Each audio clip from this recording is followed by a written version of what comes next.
carried. We will now move to our panel, and I'll just check that we've got all of our witnesses online from the Zionist Federation of Australia, the Australia-Israel Jewish Affairs Council and the Executive Council of Australian Jewry. I can see Mr Wertheim and Mr Carlill, and Ms Levin, are you there as well? Yes, I am. I'm just setting up my video. Thank you. Do we have Dr Rubenstein? I don't know is the honest answer at the moment. Okay. I know he's trying to get on, but we can go ahead without him at this point. Okay, thank you. While he tries to do that, Mr Leeser, I believe, do you want to make a declaration at this point? Yes, thank you, Chair. I just thought I should declare for the record that prior to my election to Parliament, I used to be a councillor of the Executive Council of Australian Jewry, and I just wanted to note that for the record. Thank you very much.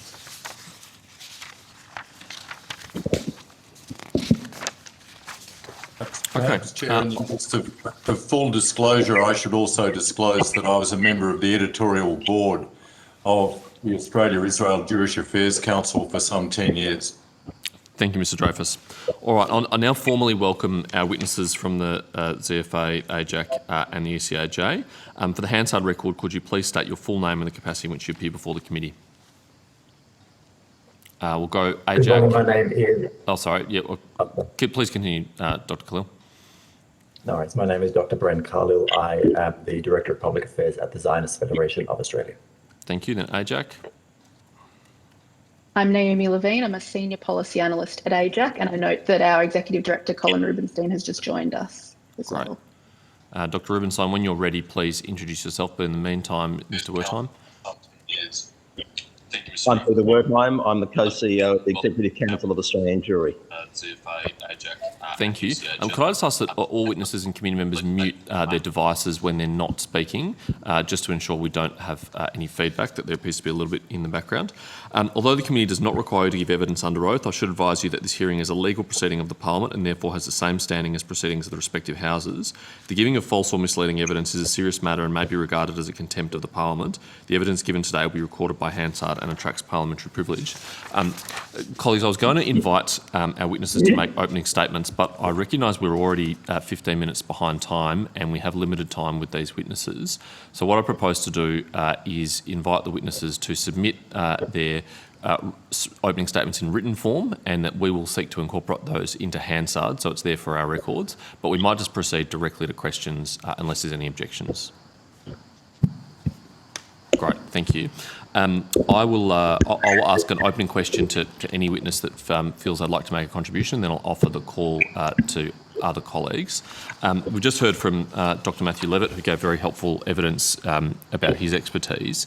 I'm interested in your view about whether any harm is occasioned to Australia by only listing the external security organisation and not extending the listing to at least the military wing, if not the whole organisation of Hezbollah. Any witness that feels they have a contribution to make. Well, I'm happy to have a go at that, Mr Chairman. I'm thinking of the situation of someone like Hossam Yaqub, who was caught in Cyprus and said that he was engaged in surveillance activities of Jewish organisations and Jewish communities around the world. And he said that this is something that Hezbollah does around the world. Now, I'm just taking a hypothetical situation, but it may not be that hypothetical, where an operative of Hezbollah in Australia conducts surveillance activities in relation to Jewish institutions and Jewish individuals, and is caught doing that and sends the information back to Hezbollah in Lebanon. And a prosecutor is then faced with having to prosecute that person and having to prove to the criminal standard that the information was being collected for the ESO and not for, say, the political arm of Hezbollah. It seems to me to just impose an additional burden on a prosecutor that wouldn't otherwise be necessary, and hamstring the operation of law enforcement in that regard. So that's just one situation that comes to mind. There may be others. Yeah, thank you, Mr Wertheim. And indeed, you're right, it is not only a hypothetical. We have one real case that I'm aware of in Australia. Are any of the witnesses familiar with Mr. Ali Haidar and his case? I'll just for the benefit of those watching who may not be, this is a person who was charged with violent offending, and New South Wales Police sought a supervision order over him because among his, in addition to his violent offending, he had a number of social media posts, tattoos and other paraphernalia associated with Hezbollah and also the Amal party. That application was not successful, according to Justice Davies, because he said that the Commonwealth had not listed the whole organisation of Hezbollah as a terrorist entity, only the ESO, and it wasn't possible for the court to determine whether this person's support was merely for the political entity of Hezbollah rather than the terrorist organisation. So that's a real example. Do any witnesses have a comment on that case? Well, not other than beyond the situation that I outlined here before. It just imposes an unnecessary burden on a prosecutor and makes it all the more difficult to carry out what should be the intent of the legislation, which is to assist law enforcement in a situation like that, not impose a further obstacle. Thank you. The only thing I'd add to that as well, if I could, Chair, is that I'm aware that the Minister for Home Affairs was involved in that case to some degree and made some media comment on it, and in fact requested additional information on it. So there was clearly some government awareness of that situation. Unfortunately, I don't think there was a public response from the Minister after he sought that advice, but it was heartening, I suppose, to know that that was being taken seriously by government. Thank you. Okay, I'll offer the call to a Labor colleague. Is there a Labor colleague who'd like to ask questions to these witnesses? Senator Patterson, if I sorry, may, Dr. Carlill, please. I just wanted to add to a further answer to your question about whether or not there was any harm to Australia and only listing the ESO. I think the harm is in the negative, in that I believe that Australia's interests would be better served by prescribing the entire organisation, and so therefore by not prescribing it, we are minimising the benefit to our national interest, and this includes in regards to tackling Hezbollah's international drug trafficking, its money laundering, obviously better coordination, better anti-terrorism coordination with our allies, and frankly, there's a growing trend of countries recognising that the entire organisation is a terrorist organisation, and I think it's not in Australia's interest to be left behind in that. Thank you. All right, we'll go to Mr. Dreyfus and then Mr. Lisa.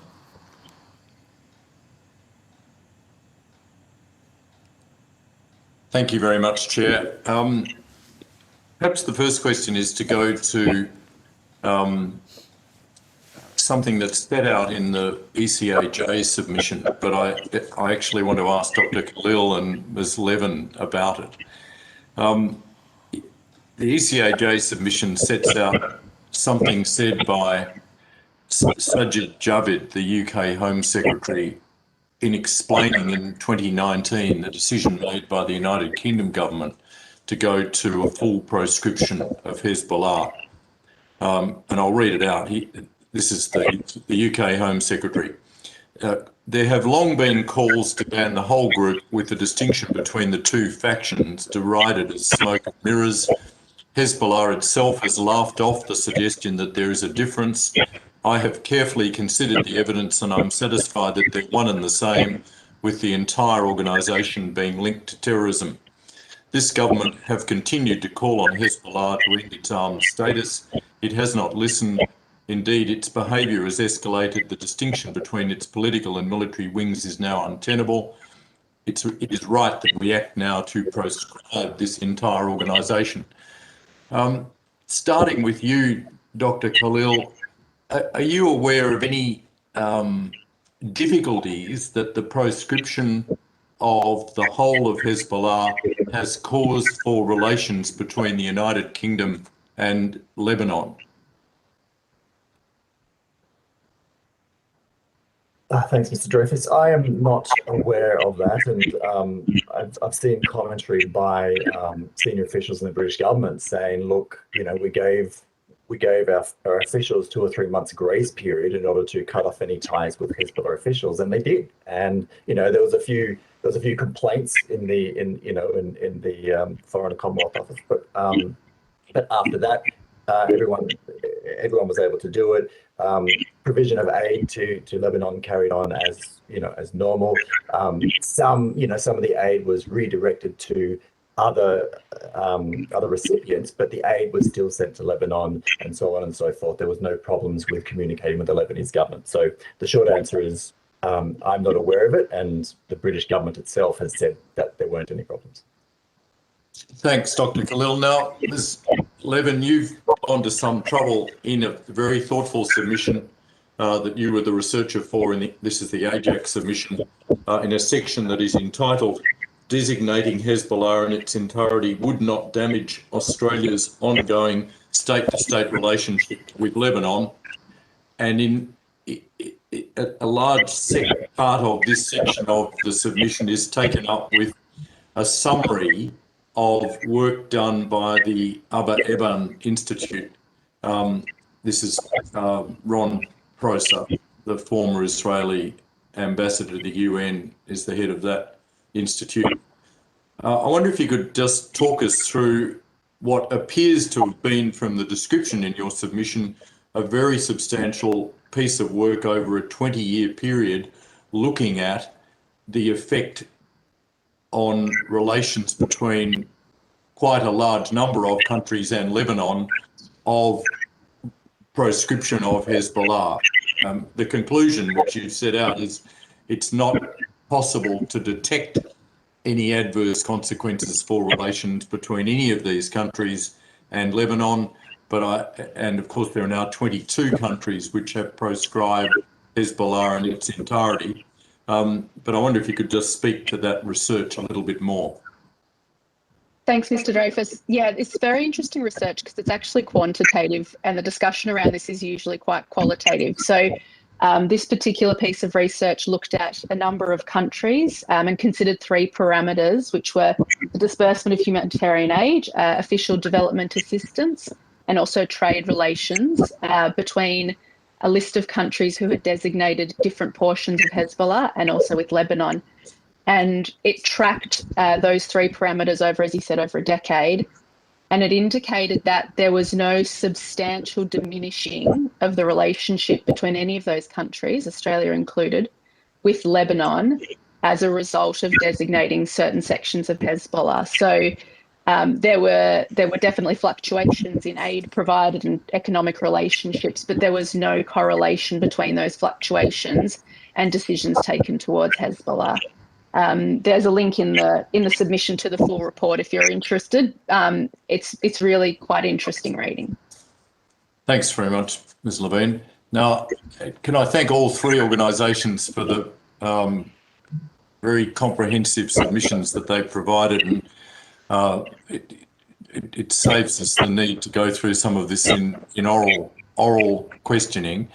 But I wanted to direct a question to you, Mr. Wertheim, which relates to what's known about Hezbollah's activities in Australia.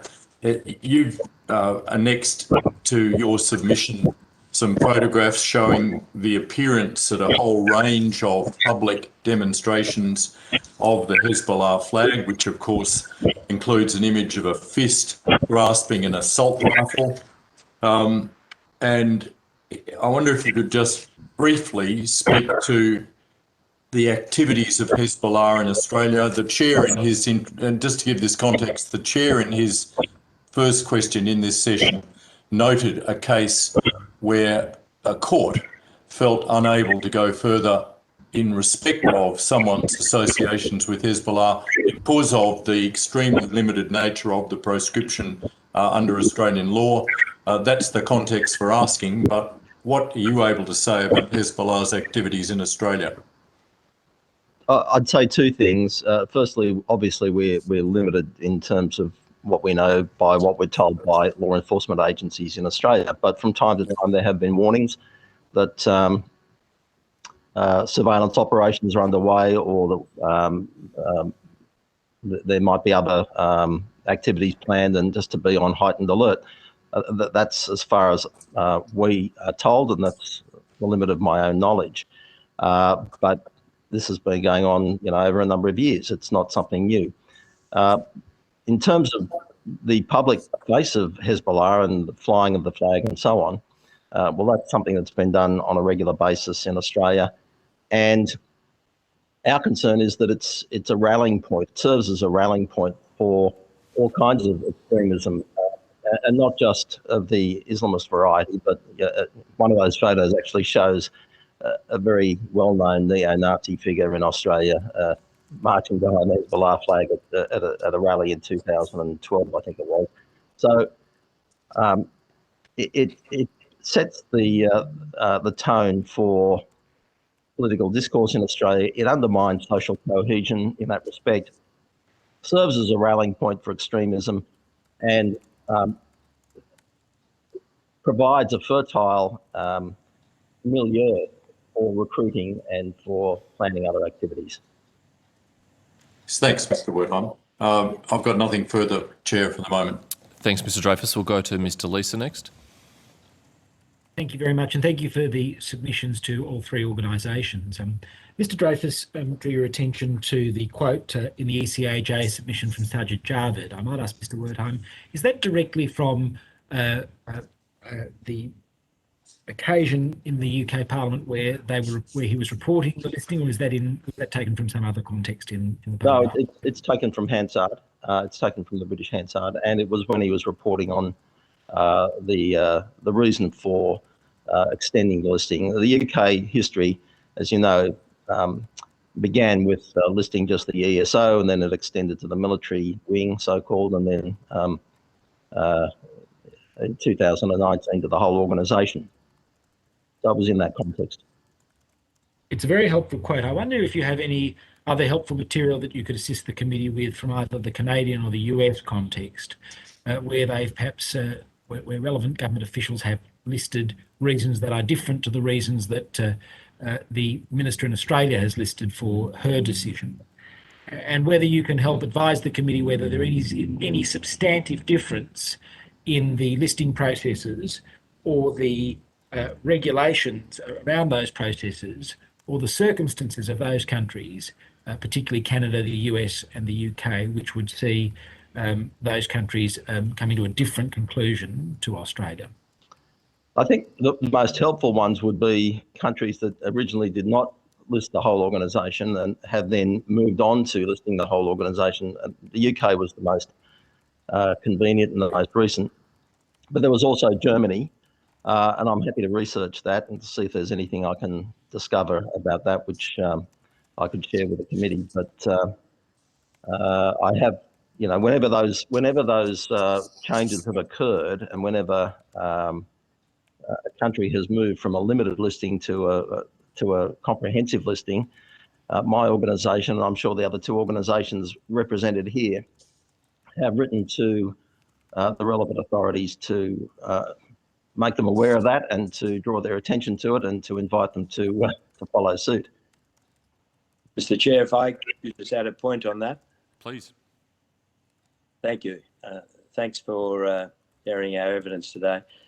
Just in the UK example, as Peter has said, it was only in 2019 the UK listed the entirety of Hezbollah.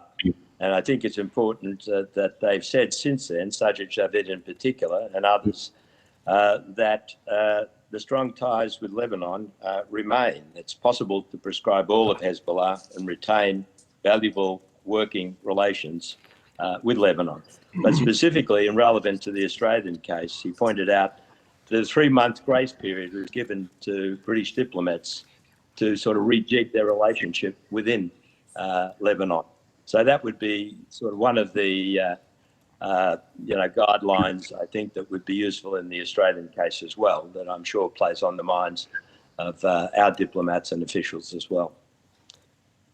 The other point, just to reiterate what Naomi Levin said before, is that, prescribing the entirety of Hezbollah really doesn't have a negative effect on maintaining economic relationships, maintaining aid with Lebanon, that this is extremely important. But if I could also add that the waving of the Hezbollah flag at the recent demonstrations in Australia, which, as Peter said, has happened, for many years at other demonstrations. But nonetheless, it was very distressing. I mean, AJAC did post these images on our social media just to highlight the continued presence of Hezbollah supporters in Australia. We expected our social media audience to share our disgust. Some did, but what shocked us was the number of Australians who made comments in support of Hezbollah, including their violent objectives and murderous activities. And indeed, to recruit, fundraise and advocate for their cause is still not illegal in Australia. So this is very disturbing to us. And I think as someone involved, like all of you, in the evolution of our very successful, cohesive, multicultural society, this is a bit of a wake-up call, a shock, not just a security threat, but the Jewish community, I think, is very much at risk by these developments and is of great concern to us. Thank you, Chair. No further questions from me. Thank you. I think Senator Carlill had a question.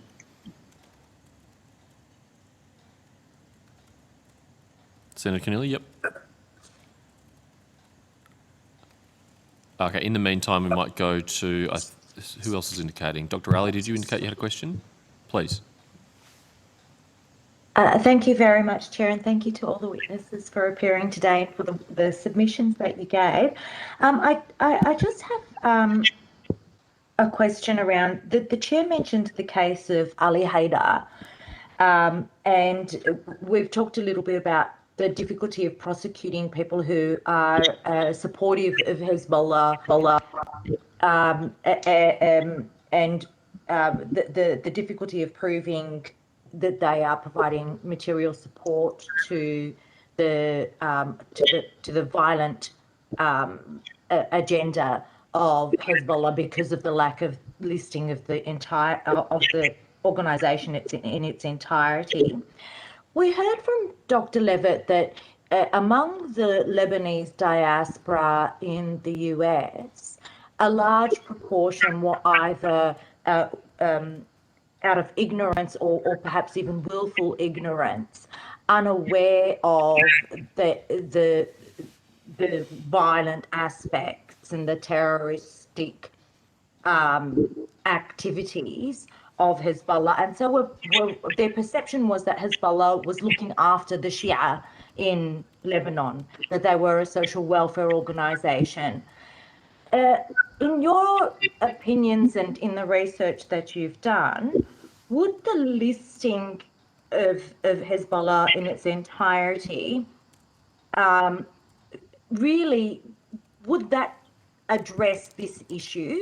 And if we were to address this issue of people providing material support for Hezbollah with the perception that they're actually providing support for social welfare activities among the Shia in Lebanon, what else would we need to do? Well, again, I'll have a crack at answering that, Dr. Ali, if I may. So of the 22 countries that list the entirety of Hezbollah as a terrorist organisation, I believe Argentina, Colombia and the United States have Lebanese communities that are even larger than the expatriate Lebanese community in Australia. So clearly that issue that you've quite properly raised has not been an impediment to them listing the whole organisation. The question I think that you have raised goes to, well, what would be the ancillary measures that might have to be taken by the government and perhaps by other community leaders following on from a proscription of the whole organisation. And I agree that that would be that would need to be addressed along the lines that I think Dr. Levitt outlined when he was answering the question from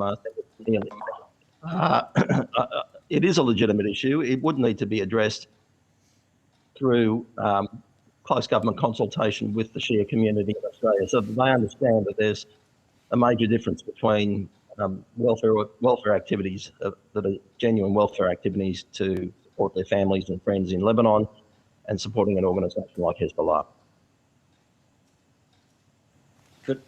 Could I add, Mr. Chair, that I think what's important to elucidate and enlighten everybody about in Australia is that Hezbollah is an organisation that's effectively hijacked Lebanon. I mean, its militia is stronger than the Lebanese armed forces. And importantly, of course, it was established essentially by Iran after the 82 Lebanon war. It's a proxy for Iran, and it's part of its mission, its revolutionary mission, to promote the Islamic revolution across the region and beyond. And, at a time when our Prime Minister is making important speeches about freedom, loving countries getting together and standing up for our rights, and on the other side of the divide, there are those countries somewhat more authoritarian and permissive towards terrorism.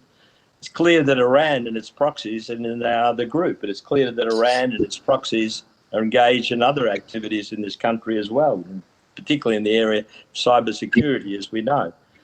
So I think that broader geo-strategic situation and the political divide globally that we now confront, in which Australia is clearly on one side, and our partners on our side, the United States in particular, and the Secretary of State, Anthony Blinken, couldn't have been clearer in May when he called on his allies, including Australia, to be more proactive in dealing with Hezbollah. And what he meant, of course, was looking at the need to, examine all of its activities and implicitly perhaps emulate the activities of the UK, Canada, and the US in particular, as well as those other 19 countries and more, in prescribing the whole entity, which is one. It's a unitary organisation, as Dr. Levitt and others have said. It's an integral part of the Hezbollah leadership who supervise it. That is the ESO, that we alone and uniquely only prescribe. And in terms of our interests, in terms of Australia's interest in our future, I don't want to be in a situation that I confronted some years ago in Buenos Aires at the Amir Jewish Community Centre when I met with the relatives of the 89 deceased members who were blown up in 1994 by a Hezbollah terrorist attack. We don't want to be in that situation. We have basic interests, security interests, and interests of social cohesion in this country. And, I'm convinced that all Australians, when the realities of what Hezbollah does is clearly explained by our leadership, will be supportive of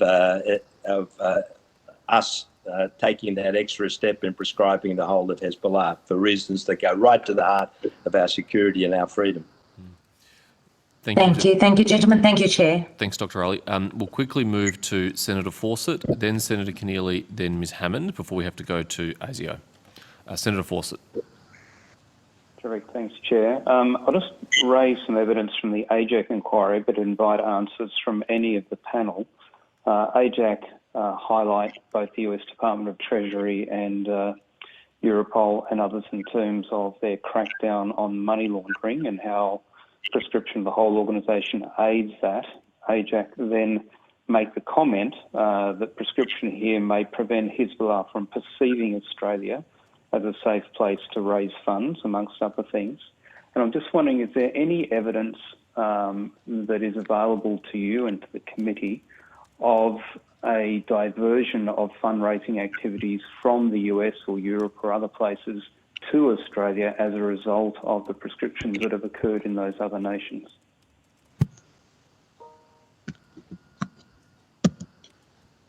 I'm happy to respond to that question, Senator. It's Naomi from AJAC. We haven't at AJAC seen any direct evidence of that, but obviously Hezbollah operates in terms of its fundraising through a variety of sort of shady organisations or front organisations.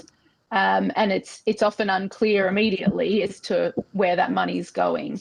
I think it is important, though, to note that with so many other jurisdictions or similar jurisdictions prescribing or designating all of Hezbollah, Hezbollah is very, they use their resources and they look for other opportunities. So we need to be careful that Australia doesn't open itself to those opportunities. Could I add that I just commend to the committee the submission by another genuine Hezbollah expert, Dr. Manuel Ottolenghi, who knows the Australian situation well also. He does deal with these matters, the fungibility of money, and the fact that our law enforcement and security agencies are limited by the very narrow definition that we have Hezbollah, limited only to the ESO, as you know. There's an overlap, he claims, and I think with a lot of evidence, between their networks in the business community in terms of drug trafficking, laundering of money. That's very compelling, the evidence that he provides, especially in Latin America, but I believe that applies in other jurisdictions as well. And I think he makes a very powerful case about how the restrictions on our law enforcement and security agencies are very genuine and very real, ones that I think we would like to remove. Senator, if I could just add to that, both in our submission and I believe also in the ZFA submission, there's the reference to the case of Altaf, sorry, I'm just trying to get the name right, Altaf Kanani and Hassan Mansour, some years ago, 2016, 2017, moving proceeds of sale of illicit drugs into and out of Australia. So, in fact, that's a quite clear example of crossover between the so-called different divisions of Hezbollah and how the tendency to the ESO as a discrete organisation is just divorced from reality.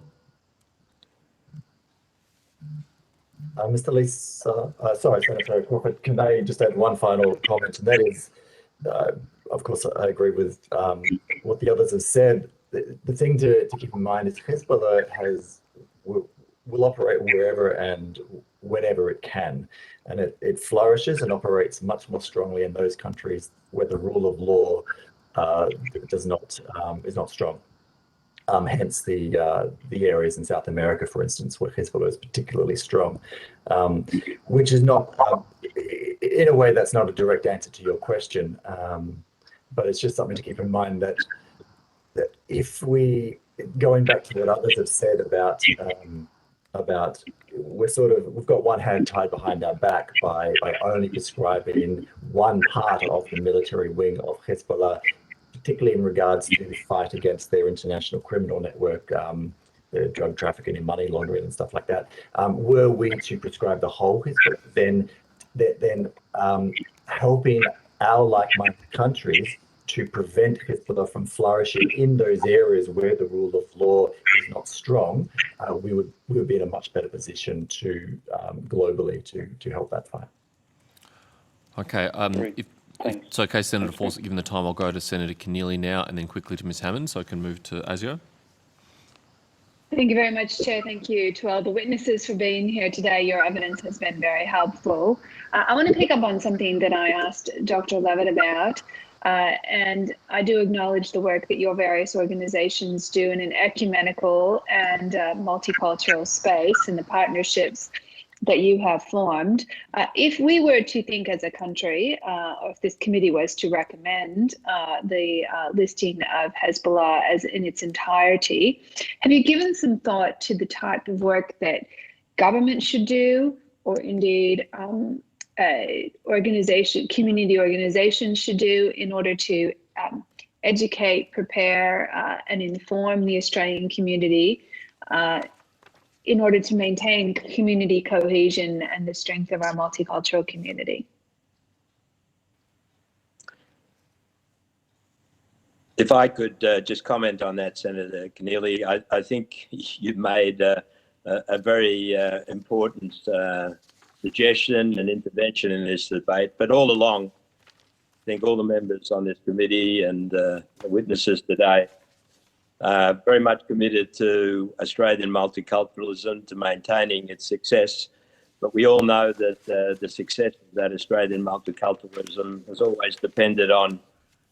excuse me, Mr. Rubenstein, can you just pause for a moment? There's a great deal of background noise. Somebody's not on mute and I'm really having trouble hearing you.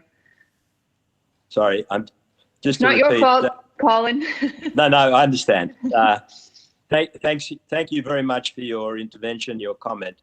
I'm saying that we're all committed to Australian multiculturalism. It depends on responsibilities as well as our rights, complying with the responsibilities. And frankly, I think it's the responsibility of leadership right across the board, not just political, media, cultural, and so on, to focus not just on the rights we have, which we cherish, but our responsibilities as Australian citizens. Responsibilities to respect each other, to comply with the rule of law, and also to oppose the very essence of what Hezbollah embodies, a terrorist organisation. And unfortunately, it's a terrorist organisation from Dr. Levitt's evidence and others, the evidence that we've produced as well, unfortunately is still active in Australia in recruiting and fundraising. We suspect in drug trafficking, money laundering. This goes against the whole ethos of Australia's democracy and Australia's multiculturalism. So I think you're right. We need to double down in explaining the realities, the virtues, but the responsibilities of Australian multiculturalism, not just the rights. Being an Australian citizen carries those obligations and doesn't just have the rights that we all cherish.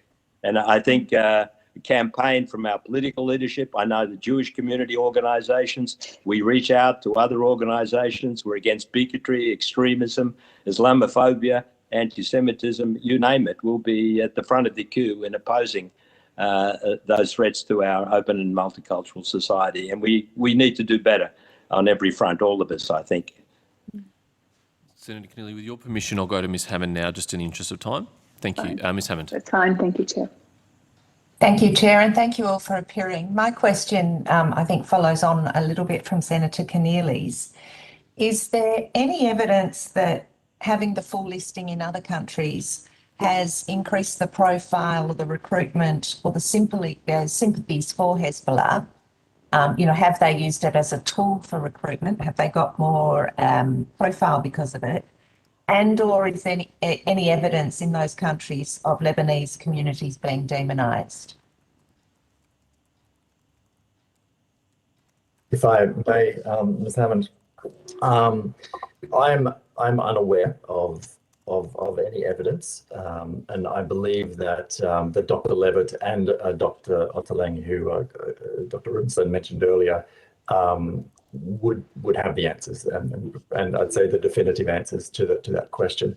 I think the questions that you and Senator Carlill are raising are really important because there's two issues here, right? There's the principle. It's pretty obvious that Hezbollah as an entire organisation meets the Australian legislative definition. So ideally, I guess, we should prescribe it. But then there's the real-world consequences. And of those real-world consequences, there are positives for Australia, and there are also potential negatives. And I guess what you and Senator Carlill and the others on the committee are trying to work out is whether or not those real-world possible negative consequences outweigh the positive consequences and frankly outweigh the principle of we should apply Australian law equally. And these are good questions. I think that the answers to them will be that the possible negative consequences don't outweigh the benefits. But as I said, going to Dr. Levitt in particular is the way to answer those questions. But there's other issues as well. It's, will Hezbollah target Australia? Will Hezbollah target Australian nationals in Lebanon? Will Australia will be able to repatriate Australians from Lebanon in the future crisis, given that Hezbollah controls the Lebanese Beirut airport? I think the answer to all of these questions, the answer to the first two questions is no. Answer to the third question is yes. And this is the direction you're heading in, which is great. But yeah, I would have a chat or reach out to Dr. Levitt for that information. Ms Hammond, I'm happy to provide on evidence. There has been a recent report from Germany talking about an increase in Hezbollah membership in that country, and Germany prescribed all of Hezbollah last year. As far as I can tell, I only saw media reports because the initial report was in German and I don't speak German.